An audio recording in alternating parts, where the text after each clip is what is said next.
बिस्मिल्लाहिर्रहमानिर्रहीम। हम आज लाए हैं आपको इम्पोर्टेंट टॉपिक और इस टॉपिक का नाम है कि difference between electrophile and nucleophile. Electrophile ये इलेक्ट्रोफाइल फाइल तो फाइल लविंग को कहते हैं या लवर, जबकि इलेक्ट्रो मींस इलेक्ट्रॉन, तो ये इलेक्ट्रॉन लविंग स्पीशीज है, इलेक्ट्रॉनों के साथ लव करता है, लविंग स्पीशीज। और इलेक्ट्रॉन लविंग स्पीशीज पे होता क्या है, इलेक्ट्रॉन लविंग स्पीशीज पे पॉजिटिवली चार्ज होता है। फर्स्ट पॉइंट के पॉजिटिवली चार्ज होता है। देखिए आपके पास है क्लोरीन प्लस है, CH3 पॉजिटिव है, इस तरह से फ्लोरीन, या आपके पास है C2H5, इस पे पॉजिटिव चार्ज है, इस तरह से ब्रोमीन पे पॉजिटिव चार्ज है, तो ये सारे इलेक्ट्रोफाइल है। तो ये इलेक्ट्रोफाइल है, लेकिन पॉजिटिव चार्ज का होना जरूरी नहीं है। सपोज हमारे पास पॉइंट नंबर 2 में सोडियम आयन है, पोटाशियम आयन है और मैग्नीशियम आयन है, इसका ऑक्टेट कंप्लीट है। और जब ऑक्टेट कंप्लीट होता है तो it should not be considered as a electrophile, वो इलेक्ट्रोफाइल कंसीडर नहीं किया जाता है। क्यों? ऑक्टेट किस तरह से कंप्लीट है, देखिए आपके पास सोडियम में इलेक्ट्रॉन 11 है और इलेक्ट्रॉनिक कन्फिगुरेशन करके आप देखिए 1s2 2s2 2p, ये 6 और 3s1, लेकिन अगर इस पे +1 चार्ज आ जाए तो यहां इलेक्ट्रॉन की तादाद 10 हो जाती है, इससे ये इलेक्ट्रॉन जो है वो चला जाता है। और जब ये इलेक्ट्रॉन चला जाता है तो इसका बेस सेम होता है, और जब बेस सेम होता है तो ये आपस में मिल जाते हैं और इसका ऑक्टेट जो है वो कंप्लीट हो जाता है। तो जब ऑक्टेट कंप्लीट हो जाए तो इट मीन, जब ऑक्टेट कंप्लीट होता है तो it should not be considered as कि ये कंसीडर नहीं किया जाता है एज अ इलेक्ट्रो। तो इस सोडियम आयन का जो है ऑक्टेट कंप्लीट है, और जब ऑक्टेट कंप्लीट होता है it should not B consider electrophile. Sodium ion, potassium ion, magnesium ion ये इलेक्ट्रोफाइल नहीं है। एक और हमारे पास हाइड्रोनियम आयन और अमोनियम आयन, ये भी इलेक्ट्रोफाइल नहीं है। क्यों नहीं है? कि इसके कंप्लीट है ऑर्बिटल कंप्लीट। किस तरह से कंप्लीट? आप देखिए आपके पास ऑक्सीजन है, इसका एटॉमिक नंबर 8 है, 1s2 2s2 और 2p4।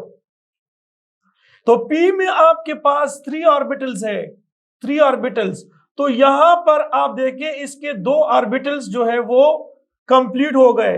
अब वाटर के साथ क्या होता है कि वाटर में ऑक्सीजन के साथ 2 हाइड्रोजन बॉन्डेड है, तो ये देखिए 2 हाइड्रोजन बॉन्डेड है, एक इसका इलेक्ट्रॉन, एक ऑक्सीजन का इलेक्ट्रॉन, ये देखिए ऑक्सीजन का और यहां पर भी एक इलेक्ट्रॉन हाइड्रोजन का और एक ऑक्सीजन का। तो यहां पर ऑर्बिटल कंप्लीट होते हैं, जबकि जब इससे हाइड्रोनियम बनता है तो यहां पर ऑक्सीजन के ये पेयर ऑफ इलेक्ट्रॉन ये कोऑर्डिनेट कोवेलेंट बॉन्ड बनाता है इसके साथ। तो जब कोऑर्डिनेट कोवेलेंट बॉन्ड बना है, यहां पर कोवेलेंट बॉन्ड बन जाता है, तो ये हाइड्रोनियम हो जाता है, उस पे प्लस चार्ज आता है, तो यह ऑर्बिटल कंप्लीट है। और जब ऑर्बिटल कंप्लीट हो जाए तो इसको इलेक्ट्रॉनों की जरूरत ही नहीं होती है, और जब इलेक्ट्रॉनों की जरूरत नहीं होती है तो it should not B electrophile. फिर उस वक्त ये इलेक्ट्रोफाइल यानी इलेक्ट्रॉन लविंग स्पीशीज नहीं कहलाता है, ये इलेक्ट्रॉन लविंग स्पीशीज नहीं कहलाता है। So electrophile always in the search of electron, इलेक्ट्रॉनों की तलाश में होता है। दूसरा देखिए, इलेक्ट्रॉन डिफिशिएंट स्पीशीज और इलेक्ट्रोफाइल। इलेक्ट्रॉन डिफिशिएंट स्पीशीज जो है वो इलेक्ट्रोफाइल है। सपोज हमारे पास है एल्यूमिनियम ट्राइफ्लोराइड, ये एल्यूमिनियम ट्राइफ्लोराइड है, ये देखिए एल्यूमिनियम ट्राइफ्लोराइड। आपके पास है एल्यूमिनियम, ये ट्राइक्लोराइड है, ट्राइक्लोराइड। ये इलेक्ट्रॉन डिफिशिएंट स्पीशीज है। इस तरह से आपके पास है जिंक डाइक्लोराइड वगैरह वगैरह। तो हमारे पास यहां आपके पास है एल्यूमिनियम ट्राई ब्रोमाइड। ये देखिए ब्रोमाइड है, यहां ब्रोमाइड है, ये वाला ब्रोमाइड है।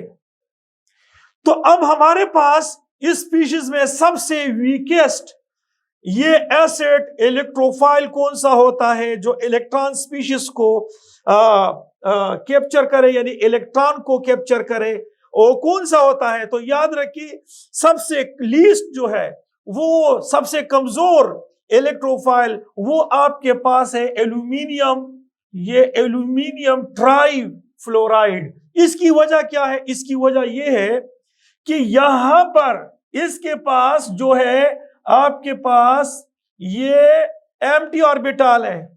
जो एम्प्टी ऑर्बिटल है तो ये ऑर्बिटल जो है वो क्या करता है, साइज इसका छोटा होता है। जब साइज छोटा होता है तो ये ऑर्बिटल ये इलेक्ट्रॉन इसको डोनेट करता है। तो बेक बॉन्ड ये बेक बॉन्ड डोनेशन होती है, बेक बॉन्ड डोनेशन होती है। इसमें इलेक्ट्रॉनों की बेक बॉन्ड डोनेशन होती है। जो बेक बॉन्ड डोनेशन होती है, यहां पेयर ऑफ इलेक्ट्रॉन होते हैं, यहां पेयर ऑफ इलेक्ट्रॉन होते हैं, और ये pair of electron back bond donation में यूज होता है। तो ये याद रखिए इसको इलेक्ट्रॉनों की इतनी प्यास नहीं होती है जितनी कि इसको होती है या उसको होती है। तो सबसे ये वीकेस्ट लीविस ये एसिड या फिर इलेक्ट्रोफाइल। यहां पर हम आते हैं और आपको बताते हैं कि फ्री रेडिकल भी इलेक्ट्रोफाइल है। क्यों? क्योंकि इसको इलेक्ट्रॉनों की जरूरत है। फ्री रेडिकल किस तरह से बनता है? देखिए आपके पास है ये वाला हाइड्रोजन है और ये वाला हाइड्रोजन। अब ये बॉन्ड ब्रेक किस तरह से होता है कि हर स्पीशीज या हर एटम अपना अपना इलेक्ट्रॉन वो ले लेता है। तो इस पे ये आपके पास देखिए कोई चार्ज नहीं होता इसके ऊपर, ना पॉजिटिव ना नेगेटिव, सिर्फ अपना ही इलेक्ट्रॉन ले लेता है। The breaking of bond as such each atom gain its own electron, अपना ही इलेक्ट्रॉन ले लेता है। तो ये फ्री रेडिकल बन जाता है। तो ये फ्री रेडिकल, इसमें भी इलेक्ट्रॉनों की कमी है, तो इसको इलेक्ट्रॉनों की प्यास है, जरूरत है इसको, तो ये इलेक्ट्रोफाइल है। अब देखिए हमारे पास ये पॉइंट टू बी नोटेड वो ये है कि every Lewis acid is a electrophile. हर लीविस एसिड जो है वो इलेक्ट्रोफाइल होता है, लेकिन every electrophile is not consider as a Lewis acid. क्यों? हर जो लीविस एसिड है वो भी इलेक्ट्रॉन का प्यासा होता है, वो भी इलेक्ट्रॉन ले लेता है। लेकिन याद रखिए आपके पास जो इलेक्ट्रोफाइल है वो लीविस एसिड नहीं हो सकता है, क्योंकि ये जो फ्री रेडिकल है, फ्री रेडिकल में हर एक के पास एक एक इलेक्ट्रॉन, इसको तो दो इलेक्ट्रॉन की जरूरत भी नहीं है। तो फ्री रेडिकल इलेक्ट्रोफाइल है लेकिन लीविस एसिड नहीं है। बाकी इसमें ये मेन फर्क था।